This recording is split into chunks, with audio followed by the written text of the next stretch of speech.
everyone, this is Ian at C-Prompt Games. Cadden asked me to do a quick walkthrough of the C-Prompt offices for everyone. This is actually our new office, or the entrance to our new office. We moved from our other place right as we shipped Millennia, which, by the way, moving to a new office when you're shipping a game is not a great idea. So this is kind of partially moved in. We haven't gotten all of our stuff in place here yet. And you'll see that there's a lot of stuff left over from leftover construction materials they haven't come to pick up yet, and fire extinguishers they haven't hung up. Our collection of plastic plants. Here on my left is the design pit. Blue designers.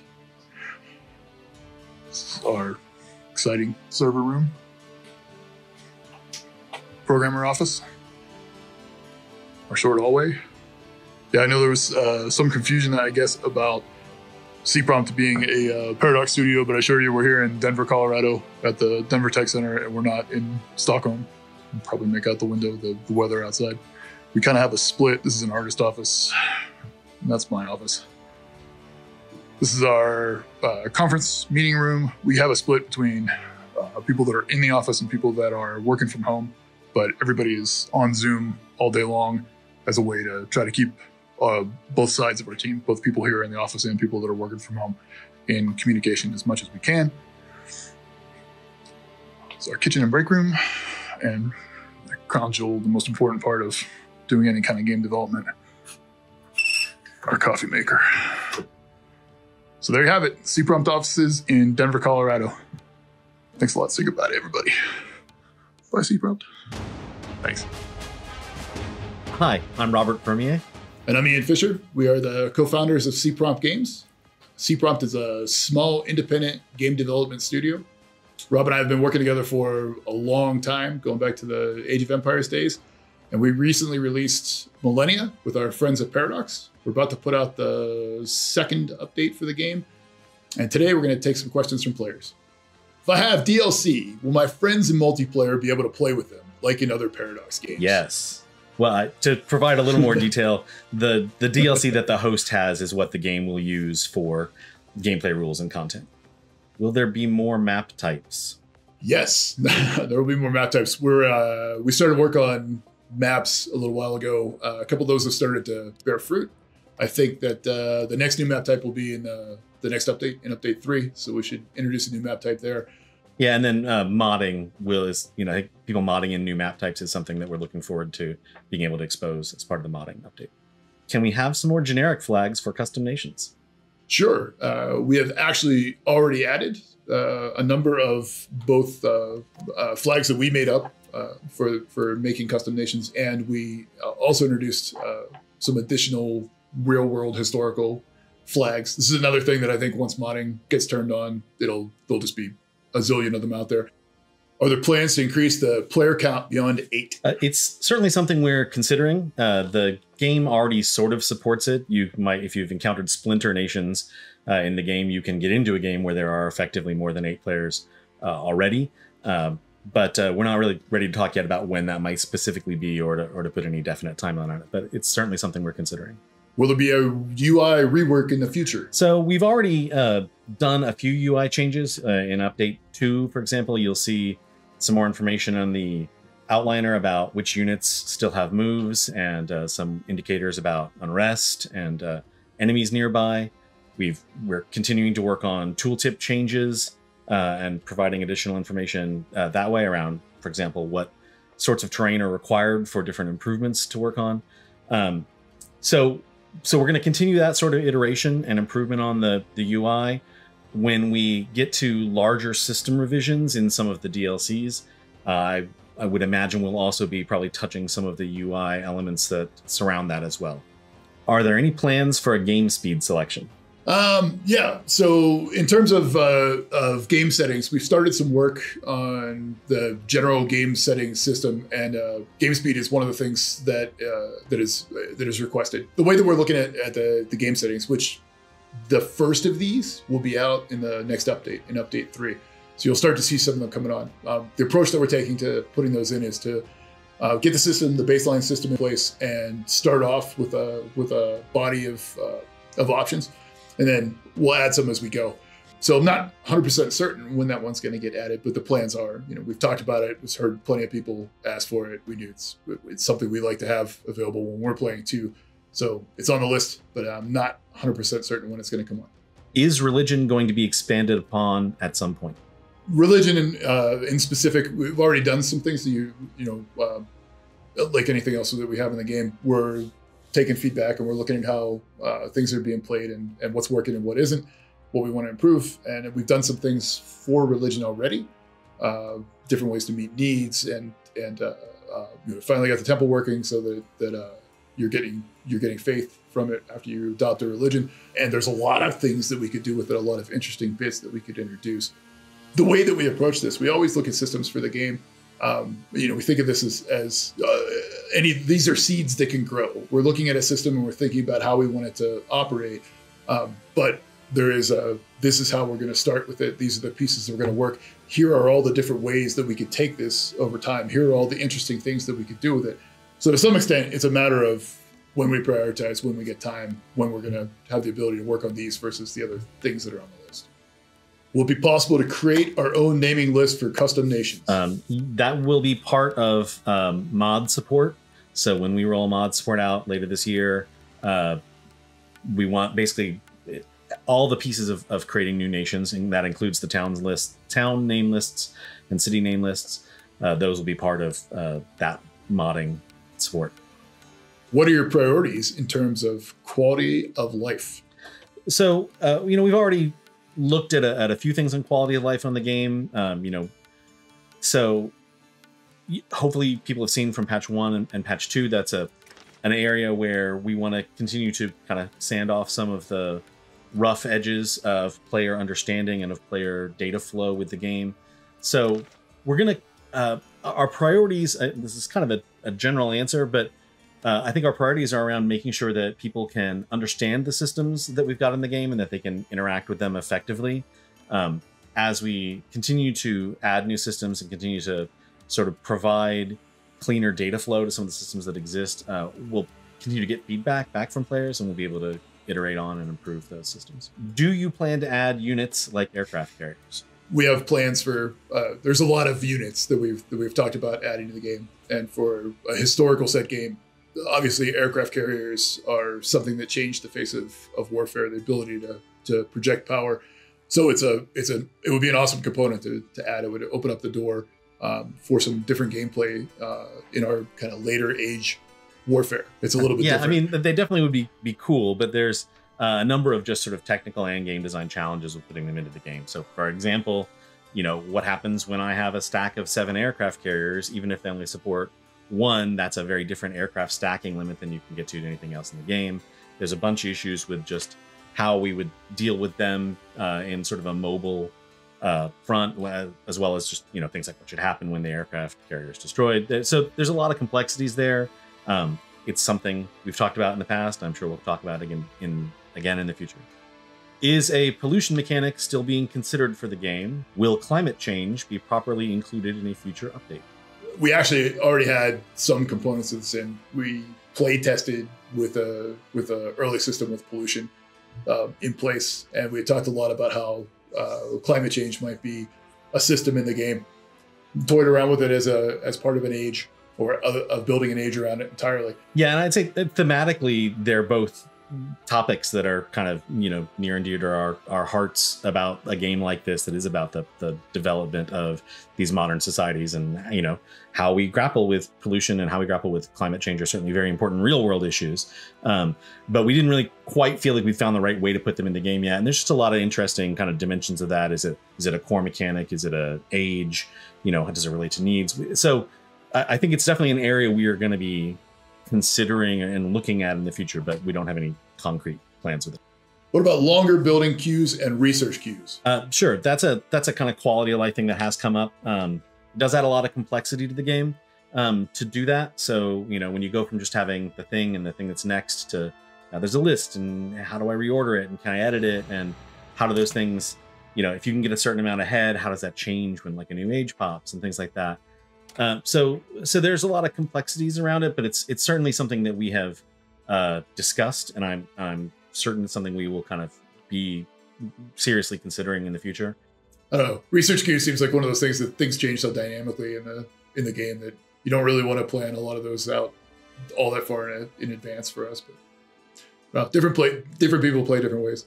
In future updates, will each nation get more themed visuals, such as themed buildings? So we are definitely continuing to add new content to the game, but we probably wouldn't ever limit that content to just one nation. Our nations are sort of more of a kind of wrapper around your game identity. They don't quite map to necessarily purely historical nations and all the things that they entail. Do you ever plan on allowing a larger city to eat another region? Probably not literally. And make it into a town. We've looked at a lot of the things about territory management. We've made some changes already. We made changes so that you can destroy vassals to get that stuff out of your way, and we changed how the AI spaces its placements as well. So we're doing some work there. I don't know if we'll continue to take a look at those things. We'll continue to see how that's playing through and what we could do to improve it. I just don't know that that's specifically a direction that we go. Are you planning to make 2 component equals 1 product? Let's say pigments and textiles could equal luxurious clothing. So we're really happy with how the good system has worked out. We really like, and there's a lot of things you can see that we could do with it. We have toyed around with different ratios for input and output. We've toyed around with different inputs. What gets in the way on this, and one of the things we have to think about is any of that kind of additional depth, and there's a lot of room for us to play with in there, but any of that additional depth adds this additional component of understanding what's going on. Yeah, it's always a challenge to find the sort of right balance between managing an intricate economy and micromanaging an intricate economy. But I would say just kind of overall, we like how the goods chain stuff play out.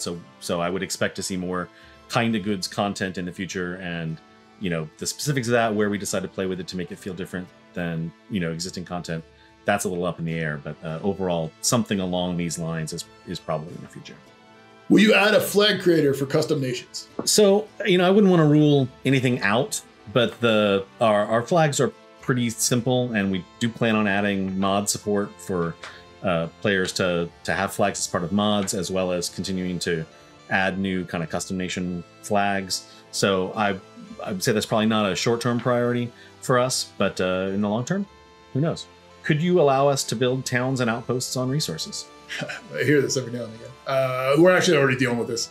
I mean, it affects us as much as it does anybody else. We've definitely had perfect placements in our own games ruined by not being able to settle in a certain spot, or not being able to put a town down in a perfect spot just because there's a good there.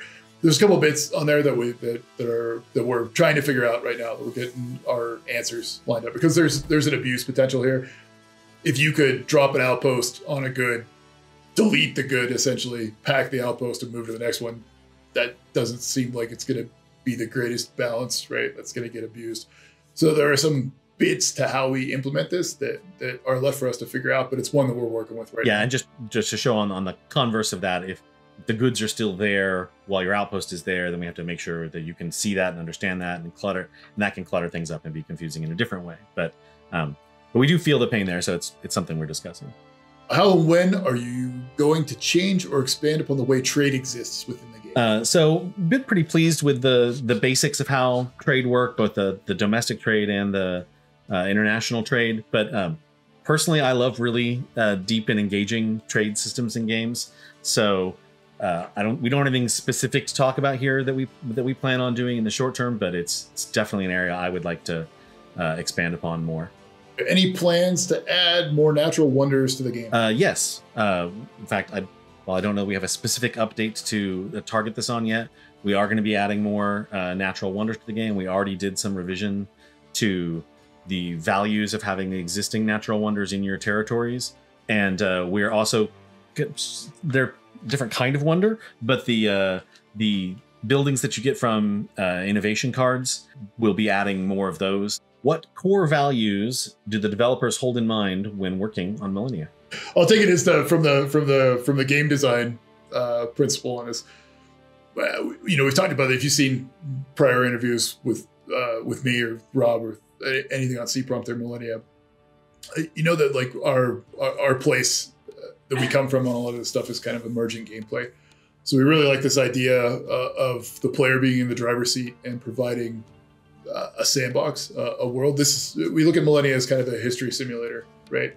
So we really want to be able to put the player in this position of crafting this history, crafting a story, alternate history, and being in that kind of what if, being in the driver's seat for this and being able to make decisions and see kind of how the machine operates, how this thing comes to life, and you're changing the course of history over time. So a lot of what we do for like the values is keep ourselves in that position of like, how am I giving the player tools? How am I creating this kind of interesting simulation and having these interesting interactions and providing the player with tools that allow them to influence that in interesting ways and to express themselves and see what they get out of the actions that they take.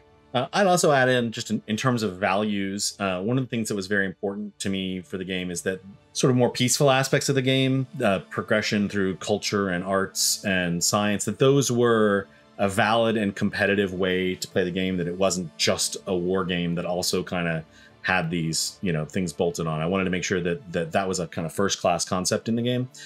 So that led to the way we did some of the domains, the national spirits, and even some of the ages. And so I think that's a value that I hold for the game and that I would like to see us continue to promote in the game. Has the mission for Millennia changed through its development?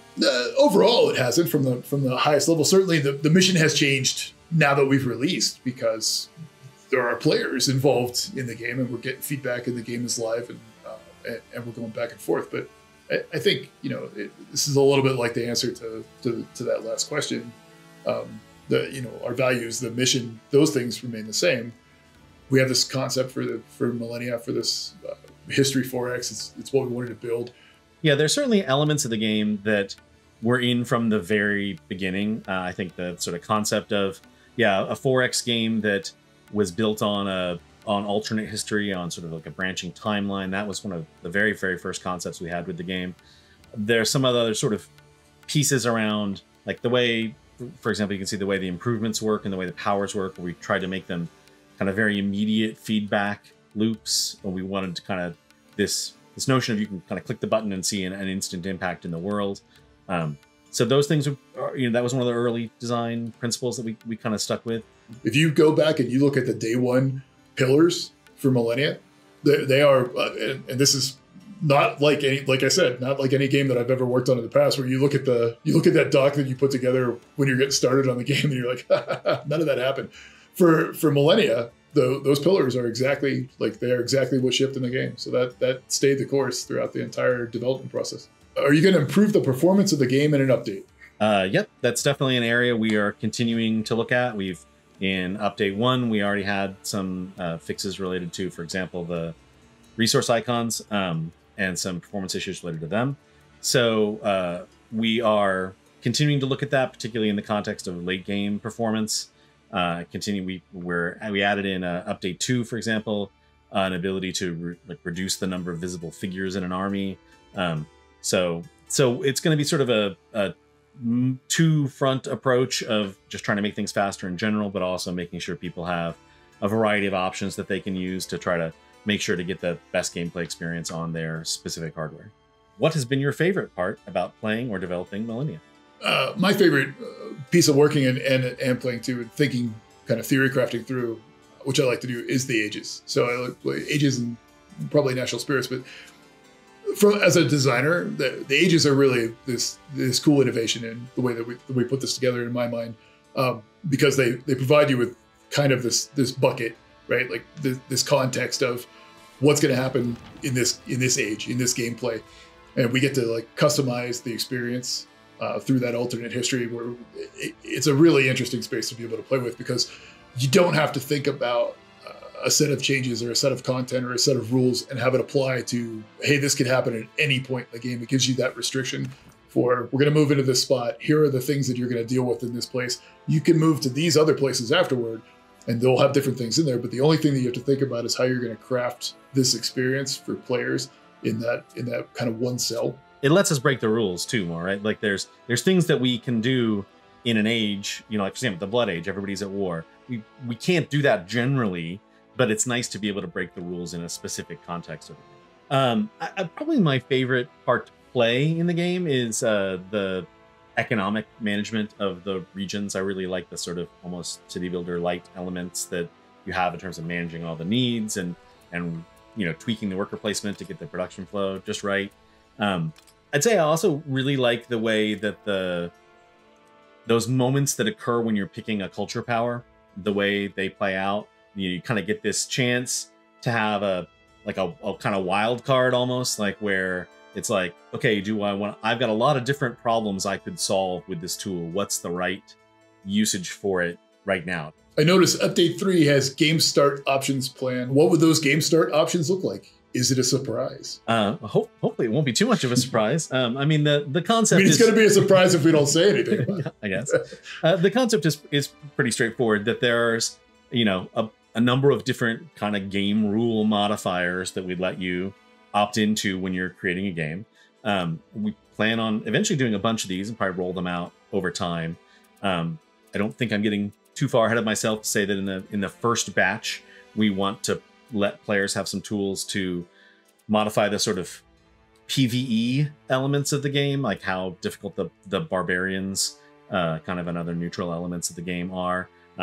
Both in make them easier, maybe also make them harder. I personally kind of like the challenge that they can provide. Where is the best place to give feedback or ideas? Probably the order of priority. We look at the forums and we look at Discord are probably the two places where we spend our most time. There is somebody looking at everything. I mean, we're out on Reddit, we're out on Steam. Paradox is putting together, our friends at Paradox Cat are putting together notes for us, and we get a lot of feedback from a lot of different places. So we may not post as much as we'd like to. Try to make an effort from time to time to go out and chat, but it's hard for us to do it. But we do read everything. There is somebody, almost guaranteed, there is somebody that has gone through what's happened on Discord, what's going through on the forums, what's happening on Reddit, what's happening in the Steam forums. Everything is getting a look, and we do really just if you're watching, really appreciate all the time that you put into play in our game, all the thought and any feedback that you're sending our way. It's very helpful, and we definitely appreciate it. It helps us a lot. Any plans to add statistics in the game? So at a high level, yes. I can't say any specifics about kind of when that'll land, but we're already tracking some of those statistics internally. And I personally love lots of stats and graphs and things in games. We just kind of haven't got to figure out where we can put in the time to sort of do all the UI visualization. That can be kind of complex and intricate, but it's definitely something we've talked about. And it's definitely something we're interested in. Please, can you add a way to remove the arrow pointing at improvements when you haven't spent points in a couple of turns? I haven't heard this one specifically. This is the first time I've heard about this bothering somebody. But in general, we look at this the way that we do any of those other things. Again, looking at feedback, we're always kind of looking at those things and seeing if something's an annoyance or something that's confusing to players, or if there's something we could improve. Other than getting into options bloat and just making it difficult for people to parse all the options that we provide in the game, that doesn't seem like that would be all that difficult. So maybe it's something that we'll think about. Will we be able to edit city names? So in the sense of, can you rename cities on the map? You can already do that. That's just you click the little pencil by the name. You can also rename your towns and your armies. In terms of, can you edit the sort of default city name lists that go with that you can pick from in the custom nations? That's something that'll be part of the modding support that'll be coming later this year. You'll be able, people will be able to upload mods with whatever kind of edited city name lists they want to provide. Any teaser on your new map? I guess it's not a teaser to say that there's going to be a new map. I think we've already announced it as part of the new update.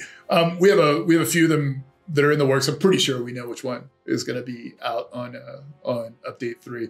But just in case we decide to move one of the other ones into that slot, I don't want to reveal anything here.